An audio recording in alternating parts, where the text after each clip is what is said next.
kulikuwa na a lot of evictions ambazo ziliongozwa na serikali iliyokuwa wakati wa bwana rais wetu Moi, wakati ambao serikali ilikuwa na ugumu, ilipata tatizo kupata njia ambayo ingeweza kumaliza vijiji vyetu ambavyo in quotes tunavita informal settlements. So the only solution ilikuwa hapo, ilikuwa sana sana ku-evict watu. Kulikuwa na kuchoma kwa masoko, makao ya binadamu. Kwa hivyo wanavijiji, muungano wa wanavijiji ambao ulikuwa inaleta wanavijiji kutoka pande zote za Kenya, haswa sehemu za mjini, wakakuja pamoja, wakasema umuhimu wa kukuja pamoja ili weze kutetea haki za wanavijiji kuhusiana na makao. So hapo ndo Pamoja Trust ilianzia kazi tetezi wa haki za makao na shamba,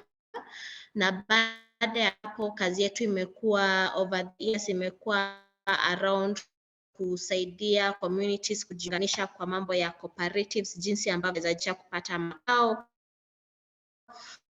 Imekuwa kuhusiana na kutafuta njia ambazo vijiji tofauti zinaweza kupata Kenya kwa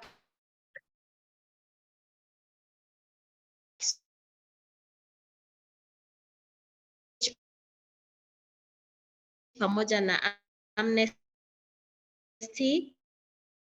kwa kazi ambazo zinahusisha mazungumzo za ku-engage in kuangalia mambo ya spaces, sana sana tukiangalia upande za wale ambao wanadhulumiwa haki za makao. Kwa hivyo hayo ndio mafupi upande wangu, na I'm looking forward kuona na kuendelea kulearn kwa yale ambayo mazungumzo yale ambayo yataendelea siku ya leo. Asante. Thank you so much Irene. Nimedecide kurudi kwa sababu ninaona tuna struggle sana, lakini tutumie lugha zote. Mtu akiona ni rahisi kuongea Kiswahili, hata mimi najaribu kujifanya tu kidogo hapa, naweza fika mahali nikwame na nirudi kwa Kizungu. Kwa hiyo tuko katika hali ngumu kama wananchi sote, lakini kuna wenzetu ambao wako katika hali ngumu zaidi, ya kwamba wewe ulikuwa na shamba yako, wewe ulikuwa na nyumba yako, alafu serikali hiyo hiyo moja ambayo ingefaa protect ndio wamekukujia tena usiku. Okay? Kidogo kidogo wamekuacha bila nyumba, bila hiyo shamba. Hata kama koti imesema kweli ni haki yako kuwa katika hiyo shamba, lakini je, wameshakurudisha negative. Kitambo uje urudi ujijenge, mara ghafla binvu serikali nyingine imeingia inasema 1.5%. Kwanza walianza 3%, employer 3%. Kibarua kimekuwa kazi kutafuta, kwa sababu kwanza hata nguo zenyewe za kufika hiyo kazini imekuwa ni changamoto, kwa sababu zote zilienda na waliovunja, sio? Kama ni kuku zilienda, mali yote ilienda. Sasa umeng'ang'ana, umepata hichi kibarua kidogo, haya unaambiwa 3%, toa 3%. Je, hiyo ndio haki? Article 43 of the Constitution nasemaje? Kila mtu ana haki ya kupata adequate and accessible housing. But what does it mean for this resident of Kibos? What does it mean for this resident of any other settlement yenye watu wamefurushwa? Leo tungependa kusikia maoni yenu, na tafadhali aliye sawa na Kizungu aongee, aliye sawa na Kiswahili aongee. Hapa leo tunataka tukaondoke by the time adhan ya magharibi inaadhiniwa, tumetoka hapa na roho zetu tumesema, kwa sababu tunajua wanatusikiza, sio? So ni kitu gani tungependa kuambia serikali kutoka kwa kikao hichi chetu cha 4? Na tumeshukuru sana kwa nyote ambao mliochukua muda wenu kuja kushirikiana na sisi tuongee kuhusu jambo hili nyeti, ambayo kuna wengine wanaongea tu informal settlement, Nairobi ni, lakini je, wale ambao wako kwa informal settlement, mtu alikuwa na nyumba yake na boma yake ametulia, je itakuwaje? So sijui tungependa kuanzia wapi, na leo nimewaambia tuko na wawili ambao ni experts, wamekuwa katika maneno haya, wameshirikiana na wameongea vile wameshirikiana na shirika zingine pia kutetea haki tangu 2012. Tutamsikia Irene, but ningependa tusikie kutoka hapa katika hichi kikao. Nani angependa kutuanzia?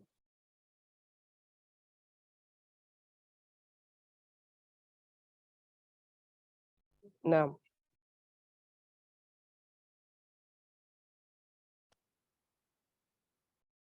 Salamu alaikum. Kusema ukweli, sisi kama wakazi wa Kibos bado tuna uchungu, na kama hiyo maneno ya president tumesikia akiongea, sisi kwanza tunaiona kama ni ndoto. Kwanza hatuoni kama itatufikia, na sisi wenyewe kwanza tumejaribu tuwezavyo. Settlement yenye tuko naye saa hii kwanza ni duni. Hata mnavyoona wengine wetu bado wanaishi kwenye makampu hapa, manake makazi yao huko hakuna. Sasa tunashangaa na president wetu. Sisi kama tusharudi hali ya chini kistaili hii, sisi wenyewe tusharudi hali ya chini kabisa, yani tushajichukua yani wa maskini, hatuna mbele hatuna nyuma. Hivi saa ile mabiashara tulikuwa nayo yote ilipotea, mali yetu zilipotea, hatuna mbele wala nyuma. Wanaume wetu wengine hawana kazi, wako ndani ya manyumba. Sisi wanawake wengine tuende tutafute, uuze hapo mandazi yako, ujaribu kulisha watoto. Sasa unashangaa huyu mwanaume ataenda kutafuta kibarua, hiyo 1.5% atailipa vipi ndio tuweze kupata hiyo sera?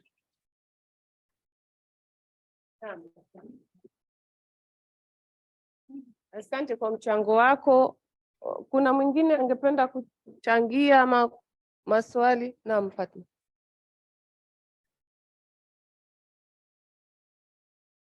Assalamu alaikum warahmatullahi wabarakatuh.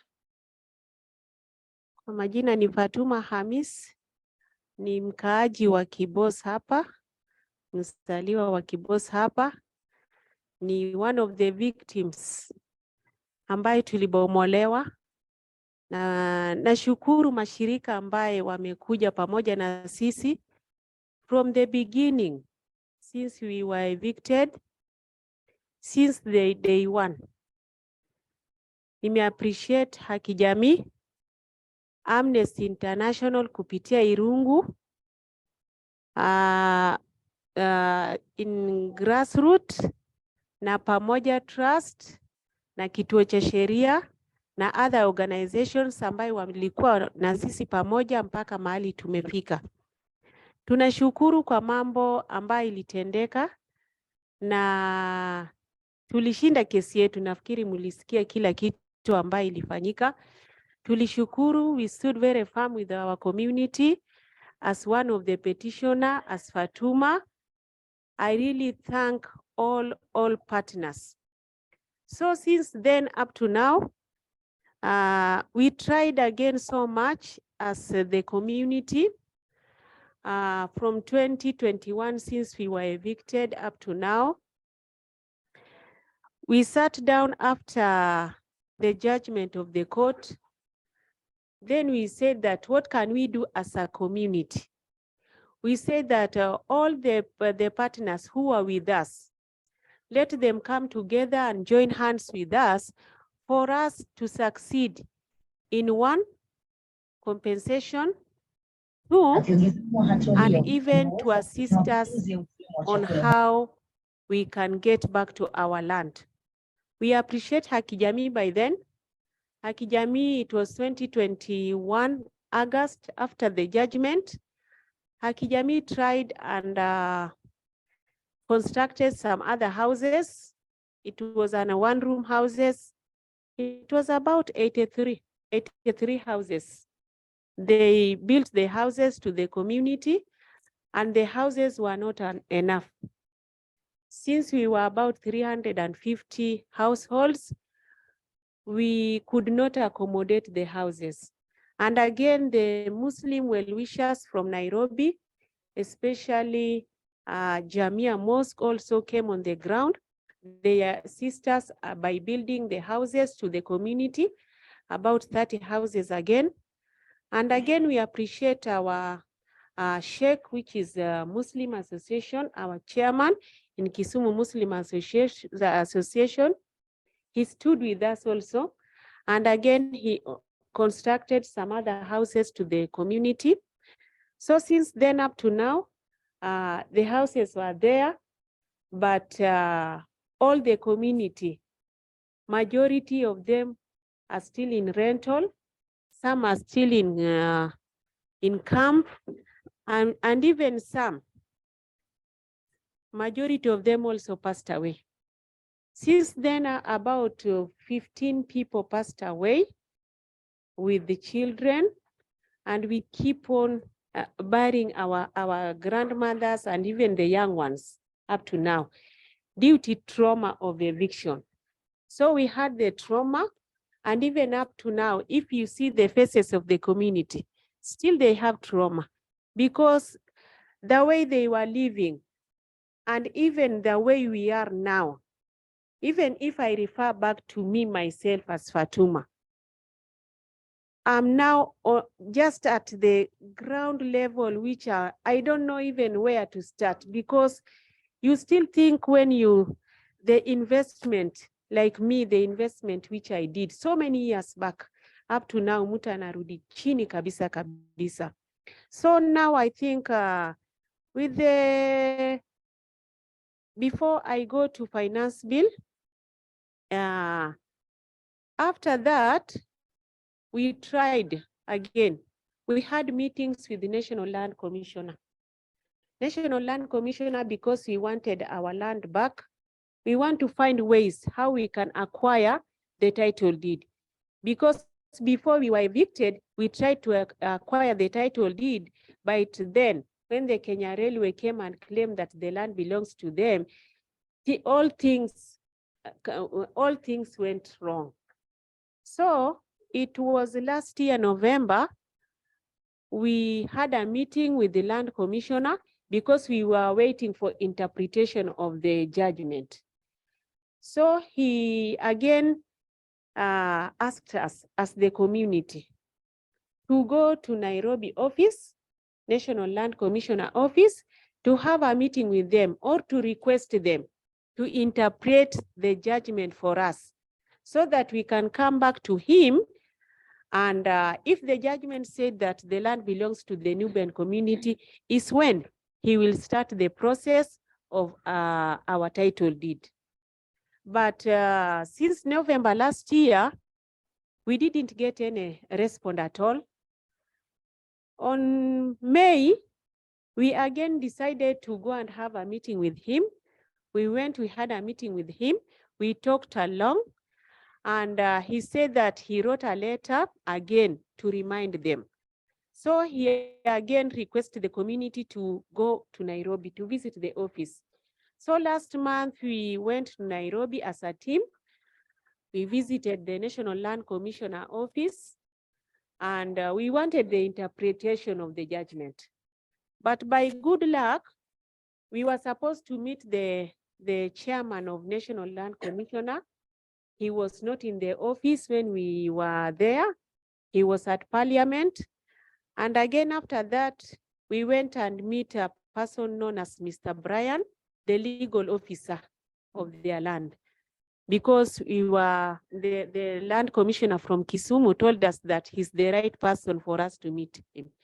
So we had a brief meeting with him, but he couldn't be able to come up to us and communicate to us the way we want. He said that we have to wait after 2 weeks is when we shall get the response. So we said that no, we have to go back to chairman's office. We went back again. After a few minutes, we were asked to wait at a boardroom. And fortunately, after 1 hour, the vice chairperson came. He came, we had a meeting with him. In fact, she's a good lady, known as Madam Gertrude. Nafikiri mnamjua. Madam Gertrude. She came, we had meeting with him, a long conversation. and we were accompanied by an organization known as Inform Action.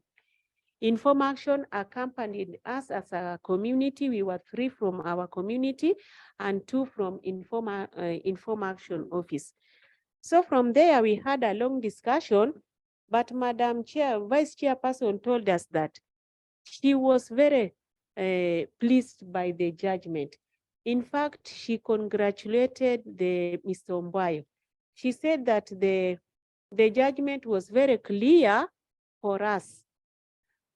And she thought that we were not in our land. She asked, are you in your land, or maybe those who evicted you, they are on your land? We told her, no, we are on our land, but not all of us, just majority, few are on our land. Then she said that this is the right time now. The land belongs to you. So what we are requesting you, go back and meet your partners, our partners like Kituo, like Amnes, like other partners who stood with us. So to come together and support the community. They said that so she delegated the duty to Mr. Bryant, and she gave them the responsibility with the Inform Action person known as Paul to draft a budget within 2 days. When the budget is through, she's ready to come on the ground with the commissioner to come and do 4 things. 1 is planning, 2, survey, 3, land regularization, and 4, the process of title deed. Yeah. Apologies, Madam. Okay. And thank you so much for the experience sharing. Yeah. Because I'm hoping that all of us are learning something from the process, and especially those of us who have joined us online. I would like us first to appreciate the struggles and experiences of people of Kibos, but we know there are many other communities that have been evicted, and we would like to also hear from them. But before we get into that deep discussion, I'd like to invite Madam Irene just to break down for us, what exactly are we saying when we talk about housing levy?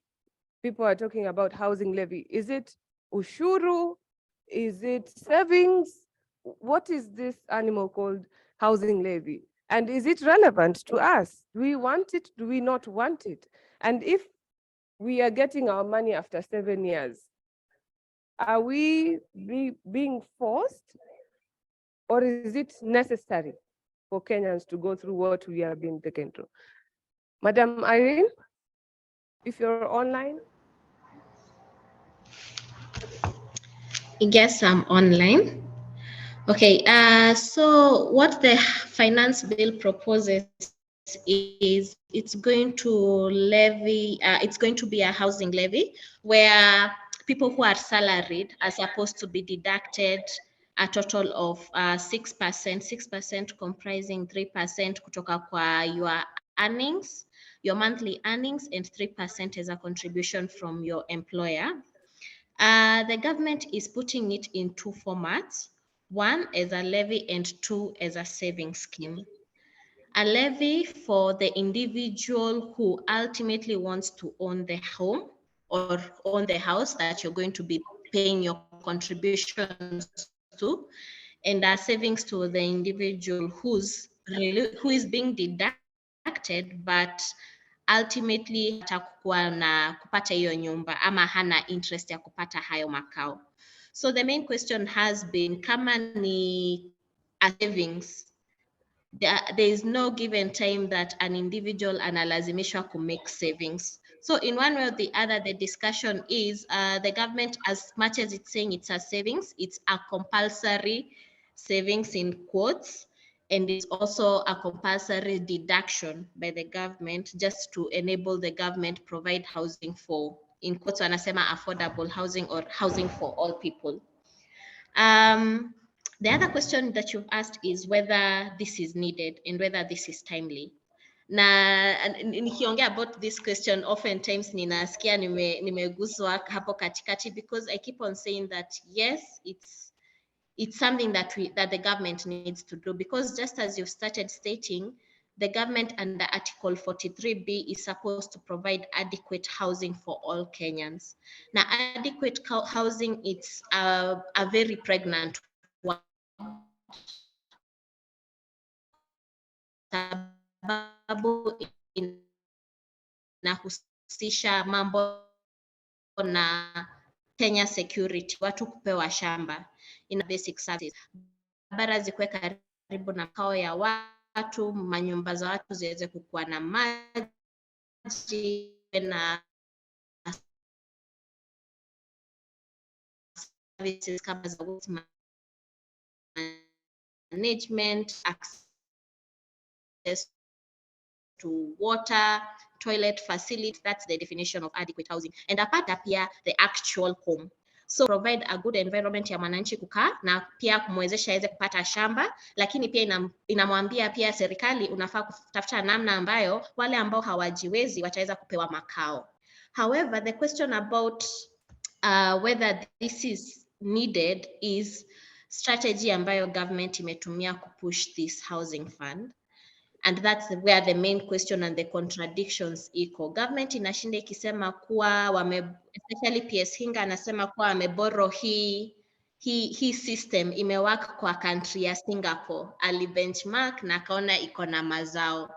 Lakini jambo moja ambayo maybe our PS na hatumdismiss kwa sababu we know he is also an expert by his own rights. Ni mtu amesomea hizi vitu na that's why he's holding a certain position. But challenge ambayo maybe PS anakosa kuangalia ni context yetu. Tumezungumza kuhusu maybe some of the challenges about the Nubian land in Kisumu, whatever people experienced. So our context is completely different. Now our levels of incomes ziko completely different from the Singapore context. Ukiangalia vile Singapore walianzisha hiyo housing fund, ilianzishwa mwaka wa 1950. Na hiyo wakati serikali hiyo ilikuwa inajaribu kumaliza informal settlements wakati huo kwenye hiyo country. Na ukiangalia in 1950, even in the Kenyan context, hata kama tulikuwa na informal settlements, population yetu haikuwa mingi kama sahi. Right now, ukikuja upande kama Nairobi, 60%, almost 70 now wanaishi kwenye informal settlements. So these are millions and millions of people. For Singapore at that time, those were thousands of people. So hata kama hiyo Singapore wali implement hiyo fund, their initial beneficiaries walianzia na kwanza kufacilitate wale walikuwa kwenye informal settlements na wakamaliza kuallocate hao watu nyumba within 3 years. But see, hiyo ilikuwa project ambayo ilifanywa wakati population ilikuwa kidogo sana ya wale waliokuwa wanaishi kwenye informal settlements. Ukicompare in the Kenyan context, tukisema wale ambao hawana makao nafuu, it's millions and millions of people. So if the government is supposed to develop a fund ya provide housing, one, inafaa kukuwa very keen about the strategy ambayo itapata hiyo pesa. Jambo la pili, inafaa kuimplement hiyo fund ikiwa in relation to our context, the Kenyan context. Na jambo la tatu, inafaa kujua ni nani hao wanafaa kubenefit. Because as at now, wakisema kuwa ni savings, inamaanisha mimi ambaye ninadidaktiwa na niko na uwezo fulani wa kupata, maybe kwa mshahara wangu ninapata almost 1,100, nikiwa na uwezo wa kusave. Does it mean that mimi pia nitapata makao? What about yule mtu ambaye ako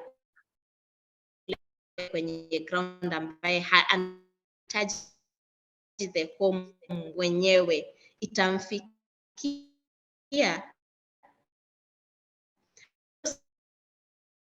The things that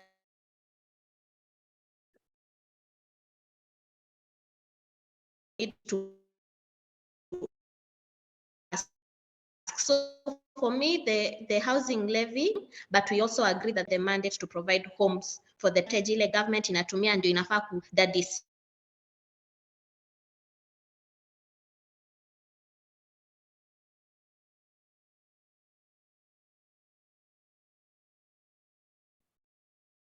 I can see we are facing some technological challenges, but I would like to give an opportunity to any other online participant, especially if you come from an informal settlement, to give us your experience, to give us your thoughts about what you think about the housing levy before I invite our chair, our Ayecho, to digest for us the recommendations that have been tabled by the finance committee, because there has been revisions from 3% to 1.5%.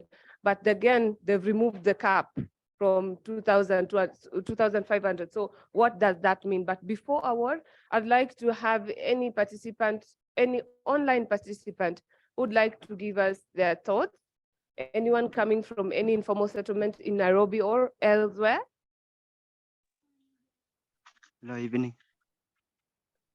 Is there anyone online who'd like to give their thoughts on the Yes, housing levy, perspectives from elsewhere other than Kibos? I also do in? understand that won their Hello? case in court. So in case there's anyone from Deep Sea community, if you'd like to share your experience and tell us how relevant or not relevant this housing levy is to you, Hello? so that we can share thoughts before I invite our chair. Anyone Hello? online? Hello? Hello? There's someone Hello? speaking, please. Yes, yes, am I? Charles Soten, if you could just be more audible. Yeah, I'm saying this this program of house levy. Am I audible? Yes, please proceed. So I'm a victim of the thing called the housing program, the one which was taking place at Parklands in Nairobi.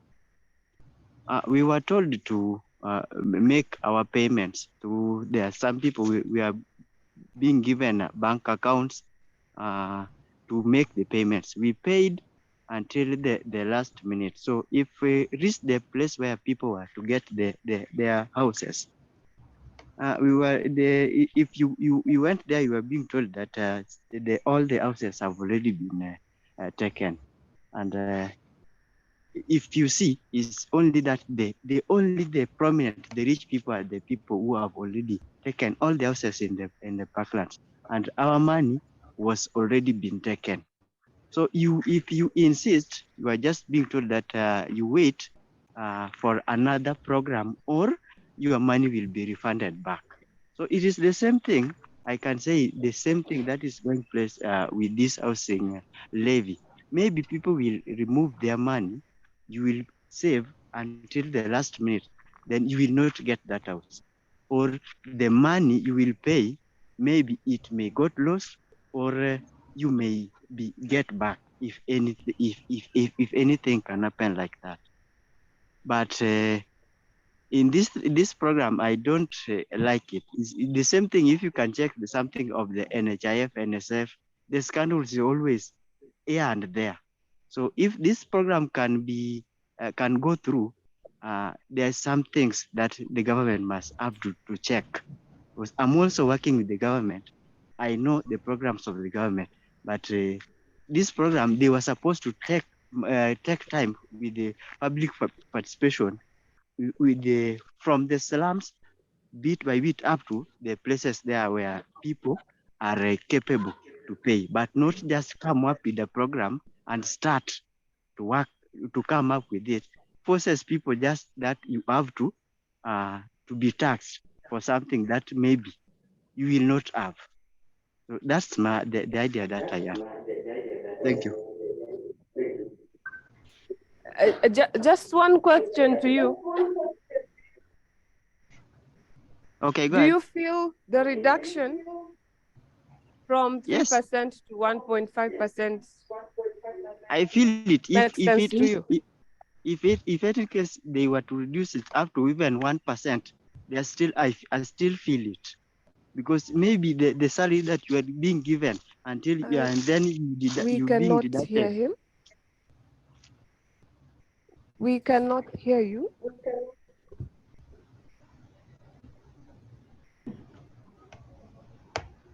Okay, I will pack that question for later as I invite our chair to digest for us what exactly has happened since the public participation forums, where some people were saying reject the bill in totality. Some people were saying reduce the housing levy. Some people were saying look at other taxes as well, and whether it's a tax or a contributory fund, it need not be compulsory.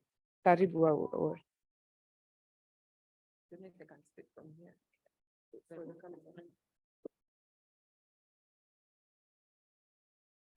Thank you, Zaina. And thank you for your contributions.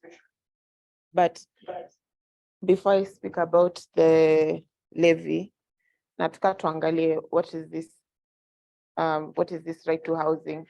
Na ni vitu gani tulikuwa tuna push for nilipoanza kufanya kazi 2012. Now, mwanzo, you know, a forced eviction is kitu kufurushwa usiku bila court order, bila notice. There should be at least a 30-day notice period. And there's supposed to be compensation na alternative housing options. So ukifurushwa hapa, there should be somewhere mnaweza kupelekwa. Yeah. And the reason for this is to make sure that, you know, forced evictions, they have such a bad effect on the economy. Yeah. Now, I'll put an example of an eviction that I witnessed in 2017, but siko sure, sikumbuki vizuri. Naweza kwa 2017, 2018. And it was in Kibra 42. Na Kenya Railways walisema all that land yenye iko karibu na reli watu watoke. Wakakuja asubuhi saa 11, no notice. Watu wakafurusha, walikuwa nakimbia na watoto wao kwa mikono. But hujawapatia alternative pali pa kwenda na hujawapatia compensation, because unapowatoa hapo you're destroying property. Right? Kuna watoto hapo walikuwa wanaenda shuleni. Wataenda shule wapi sasa? Kuna watu wenye walikuwa nakuwa served na there's a medical center there inaitwa Ushirika. Walikuwa naenda Ushirika. That's where they could get access to medical care. If they don't go to Ushirika, they go to St. Mary's in Langata, because that's the closest place besides Kenyatta National Hospital. Wataenda wapi? Wengine ni wagonjwa, wengine ni walemavu. It really does affect the economy terribly. Kuna watu walikuwa na mabiashara hapo, hawezi fanya biashara zao. So the cost of evictions is too high, because in a cause cycle of poverty inaendelea kuenea. So that now you've worked hard for so many years, you are somewhere that you could at least take care of your family, alafu yote unarudi chini tena. Yeah. So the effects of evictions are too high. The cost is too high for us to ignore that. Now, evictions happen because two parties are interested. One of two parties are interested, either government agency or private developers. Yes.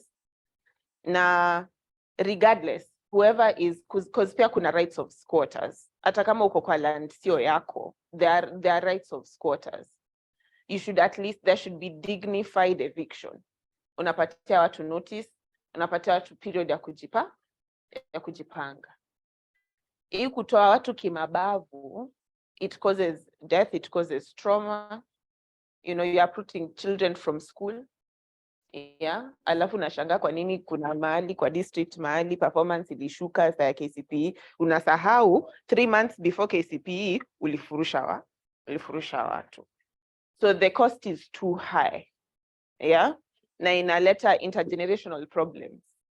Yeah, hakuna upward mobility. Hata kama ulikuwa na opportunity through your business, kwa ile kazi ulikuwa unafanya kumove forward, unarudishwa 5 steps back. So first and foremost, can we recognize the dignity of the person? That's the first thing, right? Cha pili, ni when a case like ya Kibos, where it has been proven that the land belongs to the people, nafikiri we need to interrogate how do we make sure that that compensation actually gets to the hands of the people who are affected. Nafikiri that's the second thing, and that's something nataka kusikia kutoka kwenyu. Would you like mashirika kama Amnesty, kama Pamoja Trust, kama Kituo cha Sheria to support that cause ya kupata compensation? Because through that compensation is when you can rebuild your homes, it's when you can rebuild your businesses, because we've already established this land is yours. Na tunaweza endelea kufollow up until you get those titles, yes? But like Zaina has said, there are very acute situations, very difficult situations kama Mukuru, where unapata kuna, it is not known who is claiming that land is theirs. Now kuna two legislations we have been pushing for to protect the rights of, communities and their right to housing and the right to own land. Ya kwanza ilikuwa passed in 2016, the Community Land Act. And what that is supposed to provide is an opportunity for people who've been living in a space or on land for, I think, is it 12 years or more? Yeah, 12 years or more, because that is the period under the Trespass Act, I think, if I'm not mistaken, that's the period of time that kama umekaa mahali for 12 years uninterrupted and you're a squatter, you can now actually you can claim squatters' rights and find a way to see if it's even possible for you to own part of that land. If not, for you to be evicted, you still need a court order, whether it is privately owned or not. They need a court order to remove you from there, and you actually have a right to compensation. Now, kuna communities, especially in informal settlements, there's millions of people. I think in Nairobi, there's more than 3.5 million people now who live in informal settlements. Now, in some of those areas, yes, some of them are government land. However, watu wameishi hapo for generations, watu wamezeeka hapo. Yeah, kuna watu wamekuwa, wamesomesha watoto hapo. So the Community Land Act was supposed to give opportunities to communities like that to own that land as a group, as a community. Lakini enactment haijafanyika. Mpaka sasa sijasikia kama kuna community land registrar. And yet the act provides for that. So once we know what is supposed to be happening through the law, we can push through that, yeah? But that is one thing. Ya pili sasa, like in the case of Kibos, where there's supposed to be the Evictions and Resettlement Bill of 2012. Mpaka saa hii hatujui imefika wapi parliament. Imekuwa tu ikikaa hapo, ikausha mahindi, basically. So imekuwa hapo for so many years, hatujapata follow up since I think the last Human Rights Caucus iliyokuwa parliament that was being led by Agostino Neto that time.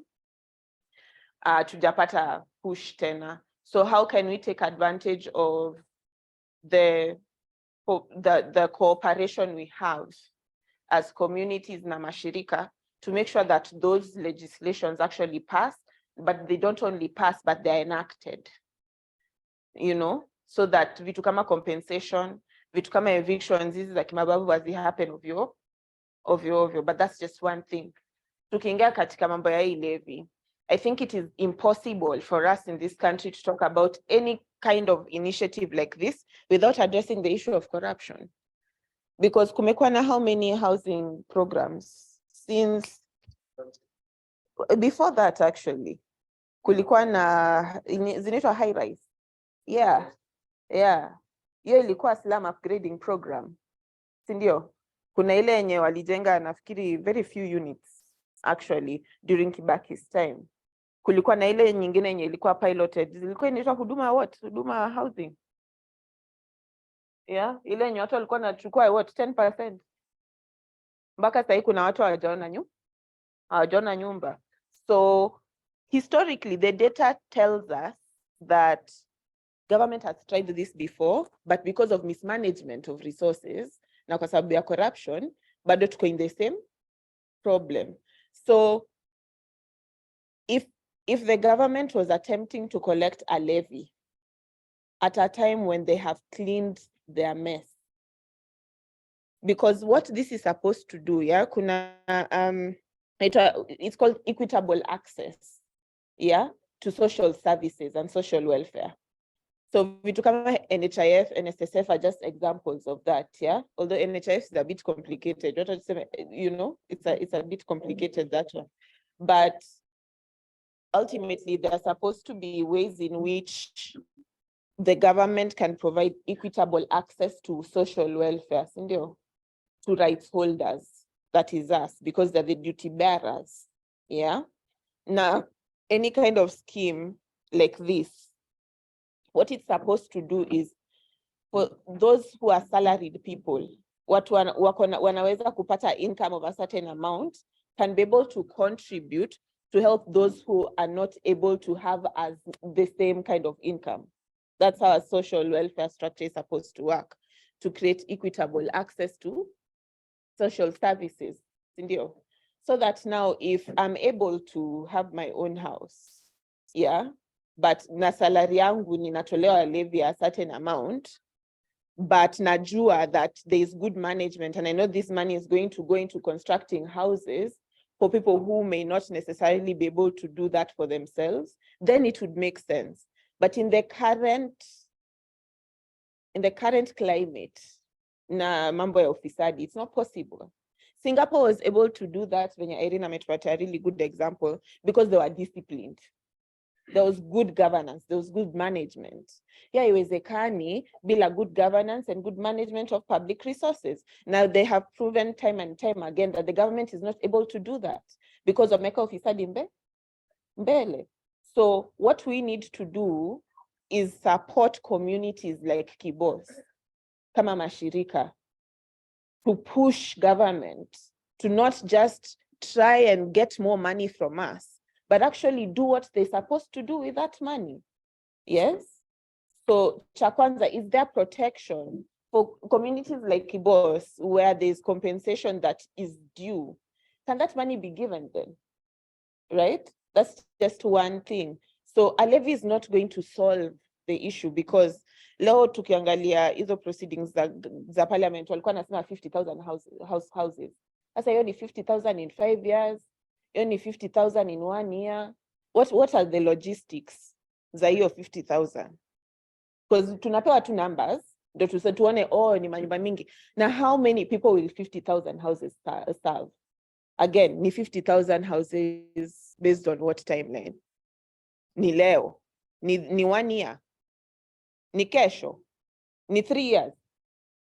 Na hizo majina za watu wanafaa kuingia kwa hizi 50,000 houses. How are we determining nani anaingia kwa hizi 50,000 houses? And hii levy tuna collect indefinitely mpaka siku ya kiyama, ama hatujapewa timeline, hatujaambiwa this program is supposed to run for this long, this is the target of the number of houses based on how much the population will grow, and these are the incomes of the people that we are targeting to occupy these houses. So hata wakituambia mambo ya levy, hawatupati parameters under which this levy will be used. So ndo kwa maana inaleta so much anxiety, because will it be mismanaged? Most likely, because they've mismanaged money before. Yes.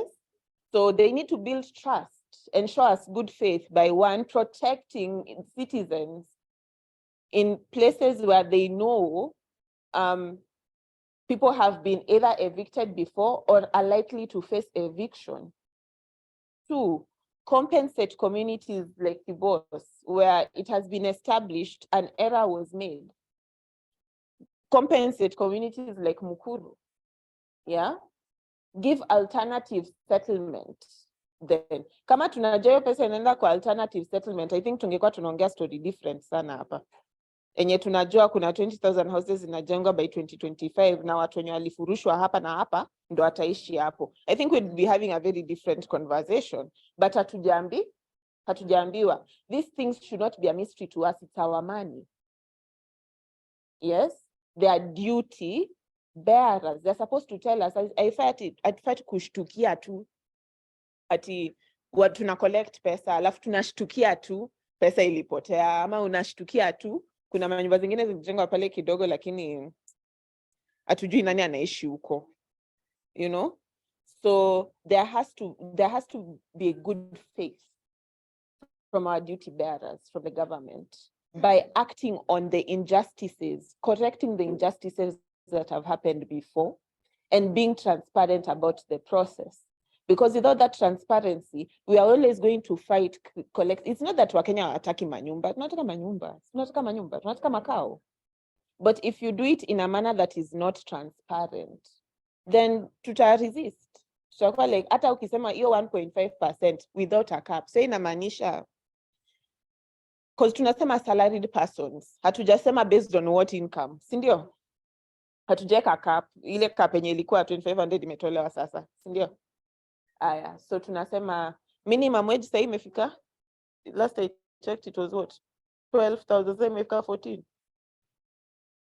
Aya, so tuseme, what's the next tax bracket after that? 24? 14 to 25.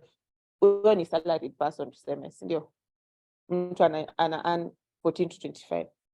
Sasa ukishachukua pay, uchukue NHIF 500, uchukue NSSF, alafu uchukue 1.5%.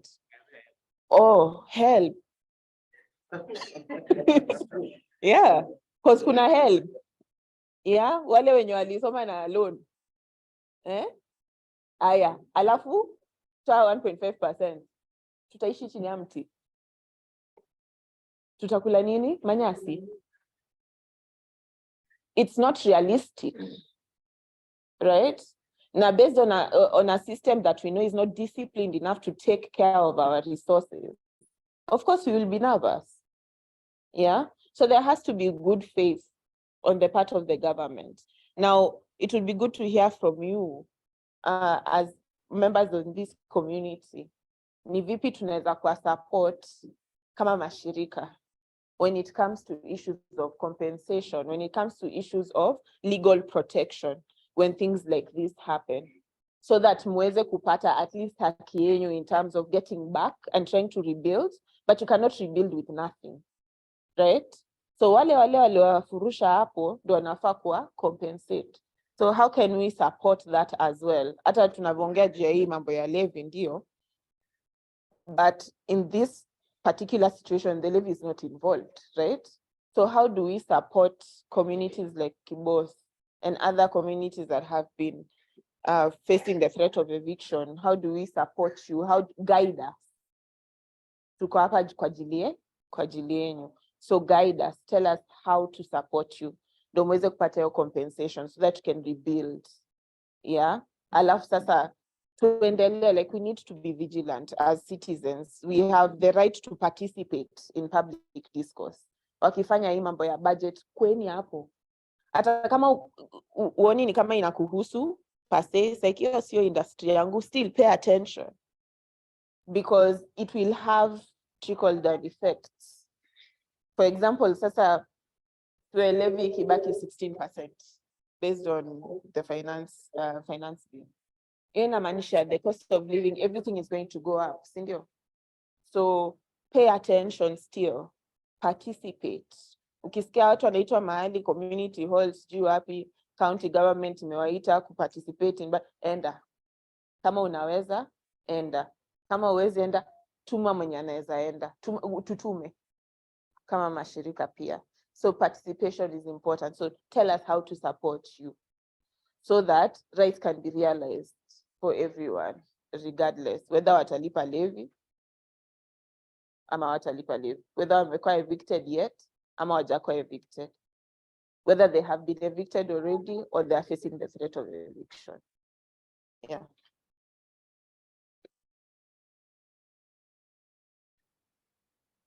In Nairobi they say mambo ni mengi na ni machache kweli, kwa sababu kwa ile muda nilikuwa nimetarajia, naona discussion imekuwa moto zaidi, lakini ningependa tupatie wenzetu wa online nafasi. Nilikuwa nimeambiwa Cyril Kunguru na Rael Osiem walikuwa na la kusema.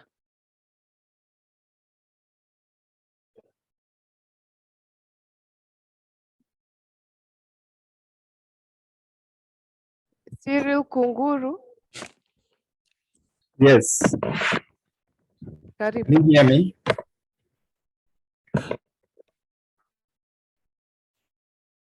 Can you hear me? Yes, we can hear you. Yes. First, I request not to put in my video. If I can be heard well, is just okay. So thank you so much for this conversation, and my contribution to this will be that, you know, about the housing levy. There are so many people who are not only affected when you talk about housing levy, because they are not looking at even a house as a priority. Cyril, I think we lost you. Just give us a second to reconnect again. Okay.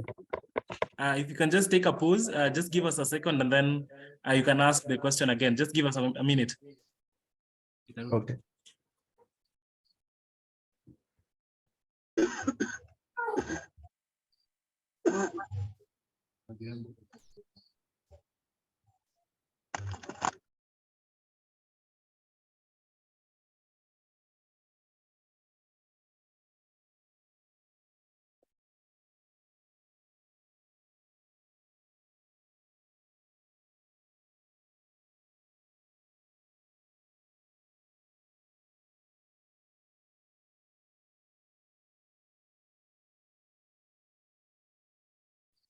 Cyril, can you hear me? I think you can go ahead. Yes, I can hear you now. So I was saying there are so many people when it comes to housing levy. There are so many people who are already affected when we talk about housing levy, because when you look at their salary, rather when you look at their payslip, they don't even have where to fix it. And the second thing is that you also find those people again, they don't prioritize. Like, a house is not a priority to them. Like, a priority to them right now, you find it is maybe food. So you are taking somebody who is too hungry to even think of a house. They're even more comfortable where they are staying. What they lack is that most basic one, which is a meal. And you're telling that person to contribute for a house. When you check, you find that this person, what they need is that food, and already what they have is not even enough for them to even cater for that kind of food. Because here at like in this instead of settlements where we stay, you'll still find out of what that person is getting, it's not even enough for them to manage a slightly better place, or rather to even manage the basic meal that we take, maybe three meals in a day. Then you're telling the same person to contribute for a house. It is very unfair, and some of them, you are even exposing them to more dangerous situation, because the people who have that kind of this small payment they're getting, and the people who depend on them, they are so much to an extent. If you again touch on their pay slip, there is somebody else who is affected. Like, take an example of somebody who is their family fully depends on them. If you take away a small percentage from them, it means somebody else will not be able to go to school. So there is a lot of things the government is failing to look at to create a balance in this thing. In fact, so many people who are affected, you find even teachers. Like, you look at teachers, most of them, their salary is already at a level where it's not even allowed to they're not even allowed to get another percentage. Where is the government getting this percentage that is going to deduct some of them? So to me, that is my contribution. And I think housing levy will be good idea, but it's not coming the right time at the moment. Thank you.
I can't hear you. Don't know whether my internet is the one that has a problem. Let me try that again. Can you hear me? Yes, I can hear you now. It is So okay the question now. to you is, how does the levy, the housing levy, I suppose, impact the unemployed and those in informal settlements?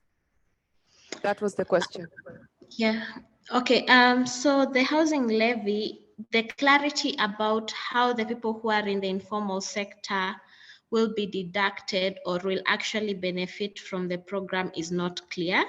I know that the government has tried to put a case for it, but the way they are breaking down the aspect, it's not really clear, because even though a person living in the informal settlement or a person who has low income is able to contribute, the question is, to what extent will I be able to contribute 10% of the total money, so that I can get firsthand, for me to be categorized as part of the first people who can benefit from the project itself.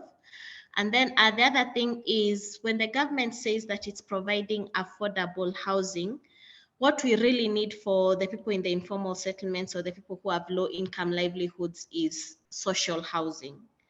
And when they provide social housing, it should not be limited to what I would call a home that is not standard. For instance, a person who has a low income livelihood can only be able to maybe save up to apate nyumba hiyo ya 1 million Kenyan shillings.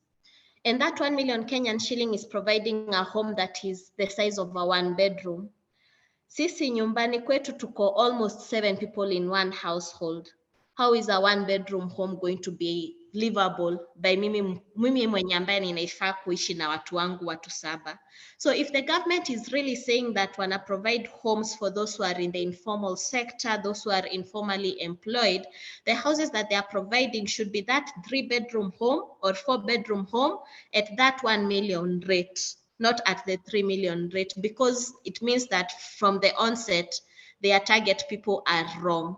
Hawajajua ni nani they are really targeting. And also, even when you look at the bill, where the government is very clear ni kuhusu mtu ule ako salaried. So when it comes to the person who is informally employed, it's a very gray area. Hawajai clarify vizuri kabisa. And the other aspect that needs to be questioned on the people who are supposed to be benefiting is, who are the beneficiaries? The government wants to implement this fund as soon as 1st of July, the moment the housing bill, the finance year 2023-2024 itapitishwa. But they don't even have, they're not telling us who are the beneficiaries, because the moment they give us a list of beneficiaries, we want to see people who are in the informal sector, we want to see people who really don't have homes, but the government is not giving us even that assurity. So that brings us to the understanding that informality and people who are really in need might actually not be the intended beneficiary after all when this project is done. And then something else that I was even doing my other research was ilikuwa inaonyesha kuwa market value ya a 3-bedroom house bila mtu kuweka a lot of profit inafaa kwenda about 3.6 million shillings. And that is when uko na kanyumba kako na uko na shamba yako and then you decide to put up a home. So when the government says that the land already ni public, government haijanunua shamba, ina provide the land. Na wanasema kuwa wana charge nyumba ya 3-bedroom at 3 million shilling. Are they really incentivizing the Kenyans? Ama wanatudanganya wakicompare na market rates? Because market kama interest haijaekwa ile juu, hizo ma 8 million, ma 10 million inakuanga kwa sababu private developer anataka kukuwa na good profits. But kama angekuwa na target profit, akifanya the development, it's supposed to cost about 3.6 million. And the government inatuambia haiko in the business of making profits. Then what have they subsidized then? Yeah, so the main question is, if the government really inajaribu target those who are informally employed and those who are in the informal sector, they need to give us a clarification on who are the beneficiaries. Ni aje mimi mwenye ninaishi kwenye informal settlement nita make contribution yangu na waieke very clearly, na hiyo contribution yangu ni aje wameifanya ikue in a way that is accessible, and mimi mwenyewe kwa mapato yangu I can be able to make a contribution ile itaniwezesha kupata makao. Thank you. Shukran sana Irene. Award. Je, Amnesty International wanaweza kupambana na ufisadi?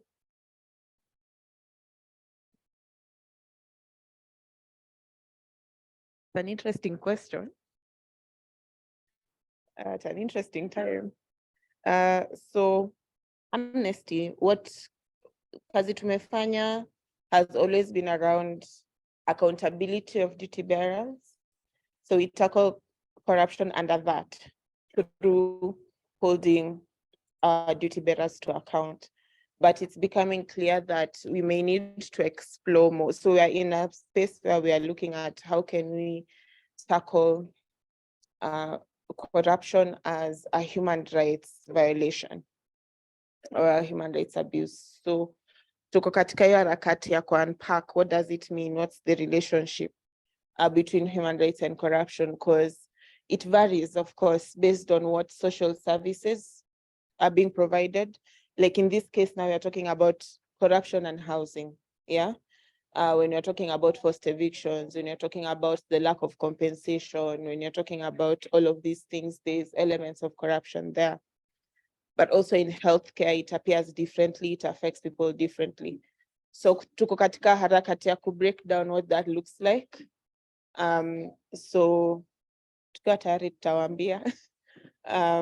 But for now, and how we've always tackled the issue of corruption has always been under accountability of duty bearers. What is their duty and where are they doing what they're supposed to do? Where are they failing the citizens? Because there's something we talk about a lot when we talk about provision of services, and it's a social contract where kama citizens, tumewapatia the state the mandate, the duty bearers the mandate to protect us, to serve and protect, as it were, yeah? So now in turn, we follow the law, yeah? So we ask them to protect us and to protect our property, and in turn, we pay taxes to facilitate that, and we follow the law. But then the social contract does get broken when we do not have, we are not protected, our rights are not protected, yeah, and we are not served in our VFA. So when it comes to human rights and corruption, we're exploring what that looks like in more, in this context now, outside of accountabilities. Now, I just want to add something to what Irene has said. And this issue of housing, because it's not just about putting up a house, yeah? It's about putting up a house, making sure there's security for those neighborhoods, adequate security, making sure that there's roads, there's road networks, there's communication networks. You put on the grid, kuna stima, kuna maji. Yeah, so water, sanitation. So housing is not just the structure itself. Dignified living means that you have access to water, you have access to sanitation, good security, good road networks, communication, you have access to information. So just having the structure is not enough. Now, just as Irene has said, I think when looking at these kind of national housing schemes, something that has to be examined is the rate of overcrowding in housing as well. What is the rate of overcrowding? And there are so many other ways, like how are you working with private developers as well? Can they build affordable housing? Can you incentivize that so that people can rent to own? You know, they can rent to own a home. There are so many other ways that can be explored now that are yangaliwa bado. So I think the focus of government just collecting more and more does not help the situation. So I hope that kind of gives a sense. So kwa sasa, we still do accountabilities holding duty bearers accountable based on their duties, but we're looking at how we can deal with corruption as a human rights issue more intensively. So tukifika hapo, you will know. Asante. Asante sana. Kwa dakika chache zilizobaki, ningependa tupatie wenyeji wetu ambao wametukubalia kuja kukaa kwa holi yao karibu muda wa masaa mawili hivi nikitarajia. Kulikuwa na mwenzetu ambaye ana la kusema. Something to say. Assalamu alaikum. Mine is just you just pose a question to the community that what do the community want you people to do for them? Sisi kama community, I guess Amnesty International was there wakati tulivunjiwa. Nirungo was here day one, and in fact I spent a lot of time with him that time. Amnesty International, what we want from you guys, first of all, as a community, compensation, sio vile, because we know the government, but what we want is security of tenure. That is what we want, because leo tutakaa hivi na hatuna barua, tomorrow the next government will come, watatuvunjia if you don't have any document. I'm speaking as one of the community leader, na lazima tukubaliane.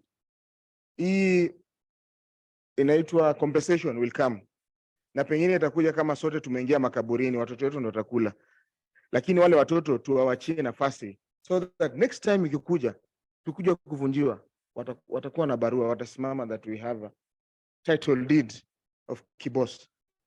Na kitu kingine ambayo tunataka kutoka kwenyu, we've reached a point whereby we've started following the process of getting the title, but the process is a little bit ngumu kidogo. By engaging these people, the National Land Commission, the National Land from Kisumu, we've even went further to Nairobi to talk to them. Yes, they are ready to come. They have accepted that that land belongs to Nubian. But as a government, we don't have anything. We don't have budget for that. You facilitate for that one, we'll come to your ground, we'll do the demarcation, the land regulation, blah, blah, blah, etc. Then we'll give you title deed. So as a community, sincerely speaking, after the demolition, sort of will root it back to zero, back to square one. We have nothing. Manake ukiangalia before the demolition, tulikuwa tumefika stage ya kuacquire allotment letter. After allotment letter, tulikuwa tunaenda kupata title. But the railway walikuja tu boom, wakatuvunjia. Kulikuwa na pesa. Watu walikuwa na manyumba za kupangisha. They were getting rent, income from that houses. But saizi hawana chochote. Hata saizi tukiambia we have to facilitate for these people to come. na tukichelewa, maanake opportunity comes once in a lifetime. Tunaenda wapi? Then again, I can see our able lawyer, Mr. Nyamori, is online there. I think, Mr. Nyamori, you are listening to what I'm saying. We also need you back. We want you to come and work with us as a community lawyer. You've been there. Ama mumtaki jamani?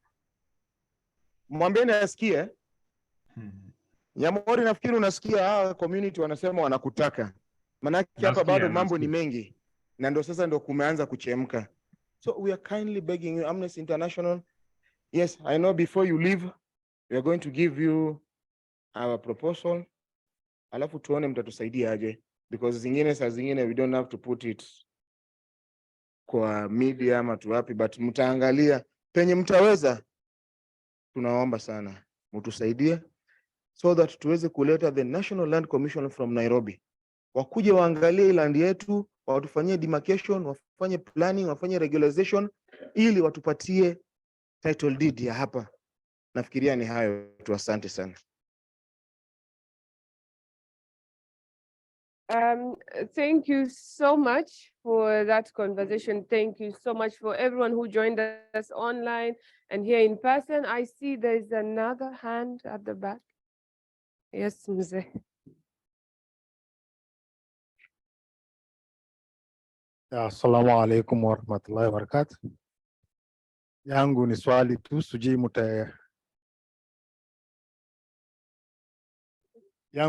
sijui utaelekeza kwa nani. Tunajua katiba inatuambia kuwa kila Mkenya ana haki ya kuwa na nyumba, lakini sijui hiyo nyumba serikali inafaa tujengee, tugawie, ama serikali atoe pesa nusu, sisi pia tutoe nusu ndio tupate nyumba. Wakenya hawajui ni nini ambaye inaendelea.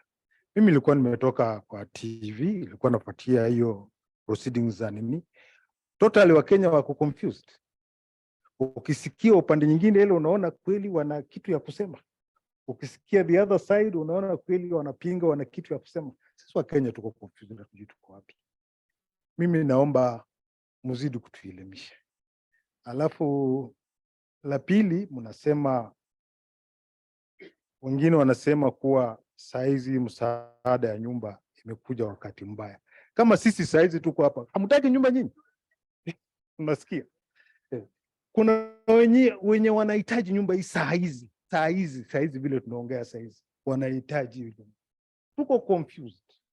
We are totally confused. Alafu ya tatu, nasema mnaweza kutusaidia namna gani? Kama hiyo bili itapita, tunaomba Amnesty tafadhalini, sisi tuwe wa kwanza kupewa hizo manyumba. Shukrani.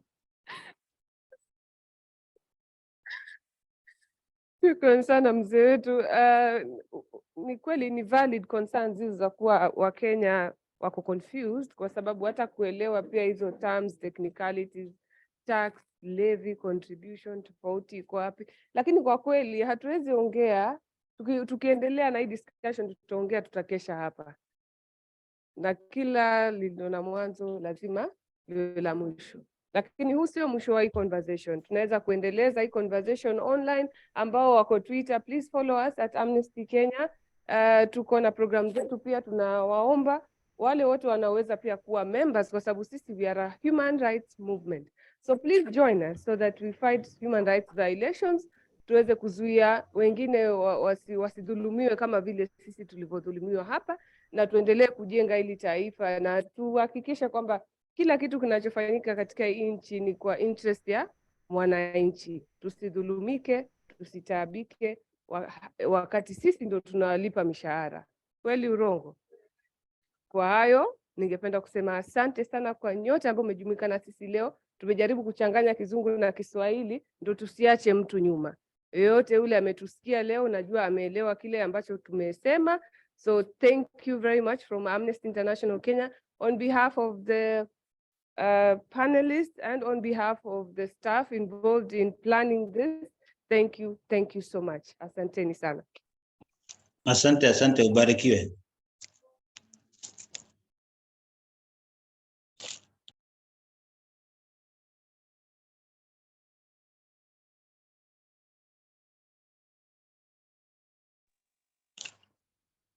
Asante sana Amnesty International.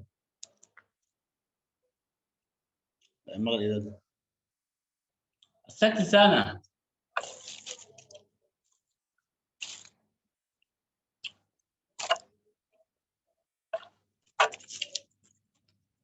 Gomar Qasim.